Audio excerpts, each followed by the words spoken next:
যুগে যুগে ফ্যাসিস্ট জন্মায় কি জন্যে? শুধু আমি এইটুকু বলবো, ফ্যাসিস্ট জন্মায় এই জন্যে, আমার আপনার জন্যে।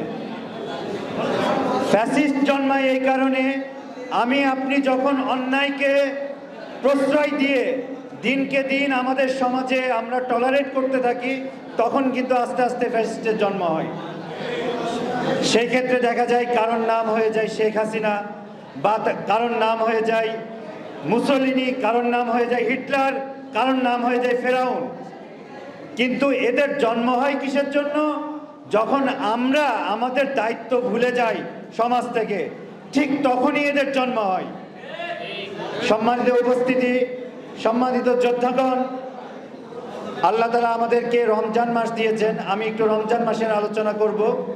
রমজান মাস আমাদেরকে আল্লাহ দিয়েছেন 12টা মাসের মধ্যে একটা মাস দিয়েছেন যা আমাদেরকে পরিশুদ্ধ হওয়ার জন্য। শাহরুর রমাদান মানে রমজান মাস তোমাদেরকে আমি দিয়েছি। আল্লাযী উনজিলা ফীহিল কুরআন, যে মাসে কোরআন অবতীর্ণ হয়েছে। প্রিয় উপস্থিতি, মহান রব আমাদেরকে যে গাইডলাইন দিয়েছেন সেই গাইডলাইন হচ্ছে কোরআন শরীফ।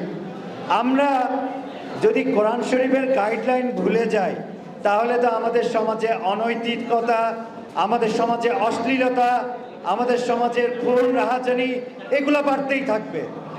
সুতরাং আমি আজকের আমার যোদ্ধাদের, আমার সহযোদ্ধাদের আমি এটা বলে আহ্বান করব, আসুন আমরা রমজানের যে শিক্ষা, শুধু যে সকাল থেকে সন্ধ্যা পর্যন্ত না খেয়ে থাকলেই আসলে রমজানের শিক্ষা আসে না।